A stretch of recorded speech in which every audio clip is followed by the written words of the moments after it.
This week on the WriterCon podcast. Read everything? Welcome to WriterCon, a gathering place for writers to share their knowledge about writing and the writing world. Your hosts are William Bernhardt, best-selling novelist and author of the Red Sneaker books on writing, and Renee Gutteridge, best-selling author of over 30 novels and screenplays. Hello, writers. We are recording this podcast live from the WriterCon Cruise.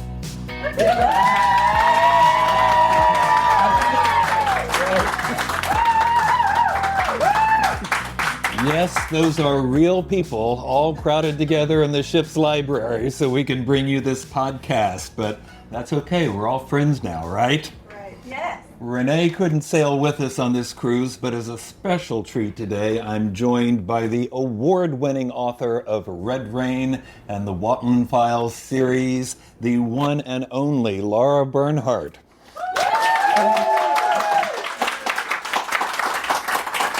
And as usual, our sound engineer, Jesse Ulrich, who is a far more experienced cruiser than we are. Jesse, is it true that you had a cool terry cloth robe waiting for you in your room? Well, one, I don't know if it was terry cloth, and two, we had to ask Silk? for it, but a very thick, uncomfortable cotton, but it was free, so that was nice. I did not get a robe. I know that part. I know they're available for $25, so if you want one, you can have one.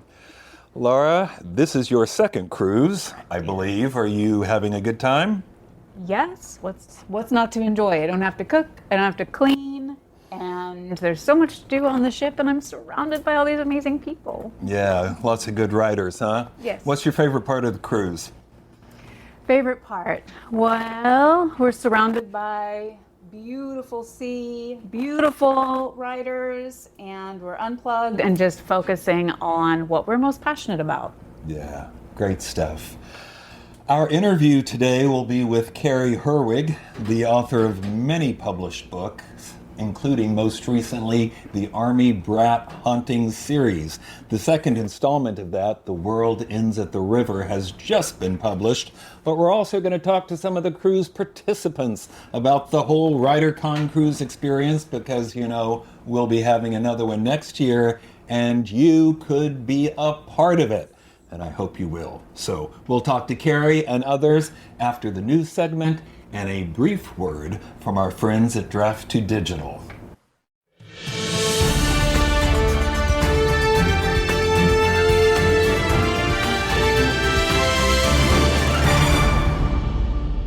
Hi, this is Kevin Tomlinson with Draft to Digital. Ebooks are amazing, but there's just something about having your book in print. That's why we built D2D Print. We take care of you with free layout templates and formatting, and we can convert your ebook cover into a full wraparound print cover automatically. Come check out D2D Print and all the cool tools we've built for you. Find out more at drafttodigital.com. News story number one. You may remember last time we talked about James Patterson because he was objecting to being banned by a Florida school. His young adult series, Maximum Ride, was banned for no immediately apparent reason. But now he's lashing out against the New York Times and specifically their bestseller list. He is annoyed that his most recent nonfiction book, which is called Walk the Blue Line, it's a bunch of true stories by police officers, it did not make the New York Times bestseller list. Well, why aren't you just saying, darn, I guess I didn't make the list, maybe next time? Well, it's because according to the BookScan data, we've talked about BookScan before, just to avoid confusion, they're now called Circana, but it's the same thing. According to that data, Patterson says that his book actually outsold most of the books featured on the bestseller list. And so he wrote a letter to the New York Times to complain about this, and big surprise, they didn't run the letter, so he posted it on social media. Here's the key quote from this post. He said, "You suggest your process has statistical rigor, and it simply doesn't." End quote. Well, this is not exactly news. Everybody in the publishing industry, and especially self-published authors, are well aware that the New York Times list is, to put it politely, curated, meaning it's not driven by raw sales data. This is one reason why the recent loss of the USA Today bestseller list seemed like such a blow, because it did not curate. It went on raw sales data. It just told you this is what's selling. On the other hand, BookScan data is somewhat limited in scope too. It primarily reports print copies that are sold at retail outlets, so it does not include library sales or direct-to-consumer sales, much less Amazon sales, which it can be somewhat significant. So, Laura, what is the biggest mystery here? That the New York Times bestseller list isn't entirely accurate, or that people in the industry keep referencing it even though they know it's not entirely accurate? Well, I think that it's not well known to most readers, the way that this is compiled, curated, as you said. So that's a big tag on a book, and it draws readers in. You're a New York Times best-selling author. That is still something that you're going to use to promote yourself.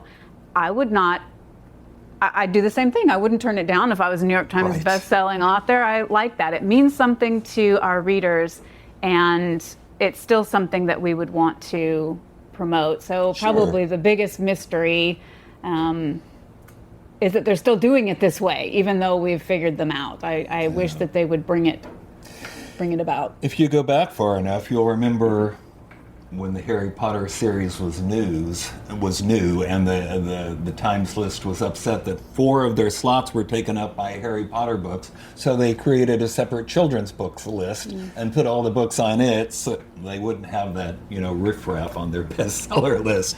They've never covered self-published books. They've never covered Amazon sales. They don't cover, big box stores like, Target or Walmart and that sort of thing. So it is not scientifically accurate, and they do tend to promote the books from New York publishers that they like.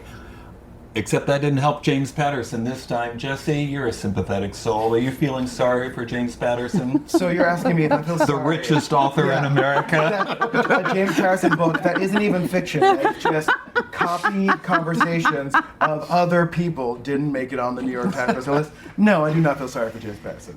Wow, I take back that whole "you're a sympathetic soul" thing. Forget it. I bet one of his ghostwriters wrote this letter to the New York Times. So. Tiniest violin for James.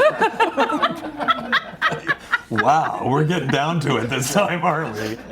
All right, news story number 2. This relates to a Twitter series. Some of you will be familiar with hashtag MSWL, which is short for manuscript wish list. It's a place where often agents or editors will go to indicate what they're looking for. What's been there this month? Agent Tia Melee wants trope-heavy romance. Somebody else wants awkward first date stories. Somebody else wants contemporary romance. Somebody else wants classic rom-coms. Somebody else wants romantic stories about monogamy. Somebody else wants swoony, be still my beating heart romance. Somebody else wants YA romance. And even the science fiction editor from Orbit Books says she's looking for the spiciest fantasy romance. We've heard a lot about spicy romance on this cruise. That's true too. But that's just because it's a cool cruise. Jesse, do you detect a pattern here? People like romance. Yeah, so are you going to start reading romances? Here's the thing. Romance is in almost all fiction that I read. It's just not necessarily classified as such. So. Well, that's true, but I think these people are looking for genre-specific category I will certainly read young adult romance about Ultimate Frisbee. I think that'd be fun. I'm on board for that. Laura, you not category romances, but you write women's fiction. Can you explain this phenomenon to us?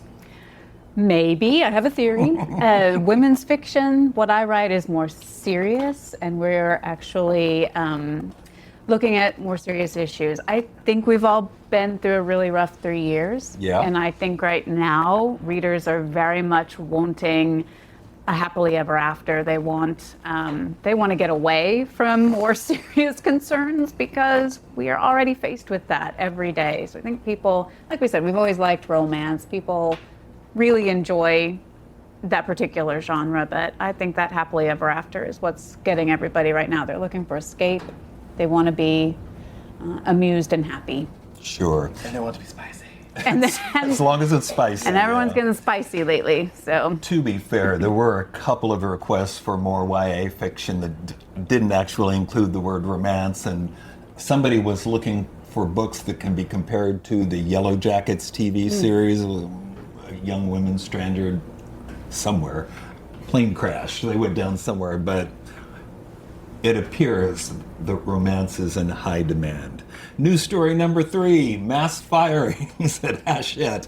Hachette Book Group, of course, is one of the big 5 publishers, and both Hachette and Harper have both announced that they're offering voluntary severance packages to some of their employees as the economic outlook for traditional publishers in 2023 remains sketchy. I'll use that word. A rep from HarperCollins told Publishers Weekly that, and I'm quoting here, as previously announced, we are working toward a 5% workforce reduction. And also the company has, quote, offered some groups a volunteer severance program as a part of that process. I have a question. Is HarperCollins James Patterson's publisher? No. Okay, I was just checking. You're thinking they wouldn't have this problem? If only his book was on the New York Times bestseller list. Maybe wanted to fire these people, but different publishers, so it doesn't matter. Or they'd have it worse, because I think That's he gets also a true. pretty good amount of royalties. And contrast that with the last news story, number 4. Draft to Digital is now adding print distribution. So possibly at the same time the traditional publishing seems to shrink, the indie publishing world seems to be growing. Draft to Digital, just to remind you in the interest of fairness, is a sponsor of this podcast. They're also the world's leading book publishing and distribution platform for independent authors and publishers. And they've been distributing or aggregating ebooks for a long time. In the last few years, they've been test driving their print program, and now it's ready to go. So the same people that are sending ebooks everywhere online that sells books just about can now handle your print books as well. They've already helped more than 9,000 authors distribute over 30,000 print titles. But compare that to overall, they've worked with 250,000 authors and publishers and have managed the production, distribution, of promotion of almost 1 million ebooks. Fewer than 10% of those ebooks, though, are actually being offered in print, and that's what Draft to Digital wants to change, because there are, in fact, still people, even young people, who are actually reading print books. Lara, given all this breaking advice, all of these stories that we've been talking about, all this information, what advice are you giving your writer friends and students? I would never publish just an ebook. I would want that print book, and all my books are available everywhere.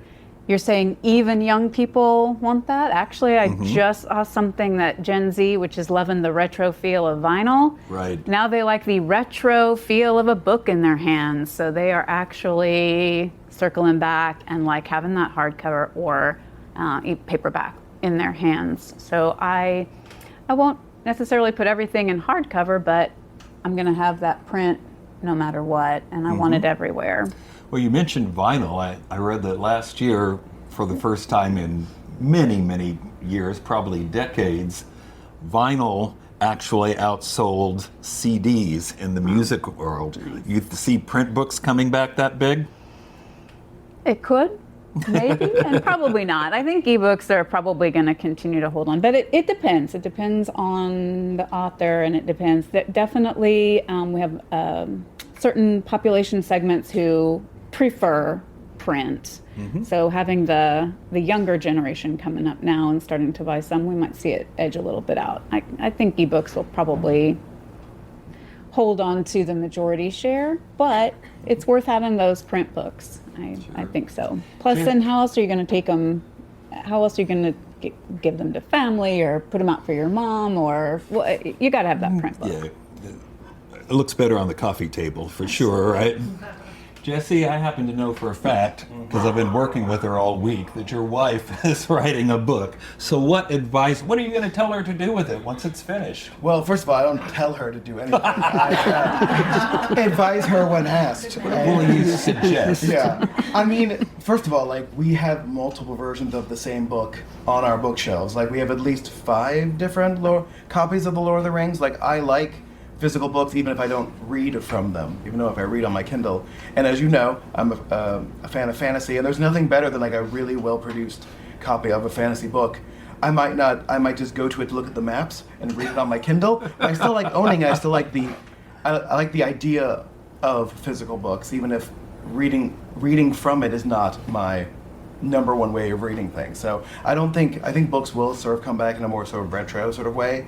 And it might be more that there's less of sort of the mass-produced paperbacks and more of like the really cool-looking hardbacks. So it's like it's like shopping for jewelry at Tiffany's. You'll pay more, but you got something cool. I don't know about you, but have you ever enjoyed reading one of those like mass-produced paperbacks where the font is so small that you'd like hold it right here? I've never once liked one of those. Like you can't even fold it open up the entire way. Right. I hate it. And where's the button where you can, enlarge the text so that I can read it? Yeah. All right, Jesse, we got some people that I really want to talk to, so cue up the music. Cary Herwig, thanks for being on the podcast. Thank you for asking me. All right, traditional first question that every guest gets stuck with. If you could give authors one piece of advice, and I bet you could give a lot, but if you have to narrow it down to one piece of advice, what would it be? Read everything, all kinds of fiction, all genres. Every type of book has something you can learn from. Fantastic. Excellent. What inspired you to start writing in the first place? I just love to read, and I just thought maybe I would try it. I'm one of those late bloomers. I didn't start writing really seriously until I was in my 40s. I would argue you had more to say then. I think it's never too late. That's probably true. Well, let's talk about those, because I mentioned earlier the Army Brat Haunting books that you're doing now, but what was your first book? First one that was published? Science fiction. Really? Yeah, it was called Hiroshi.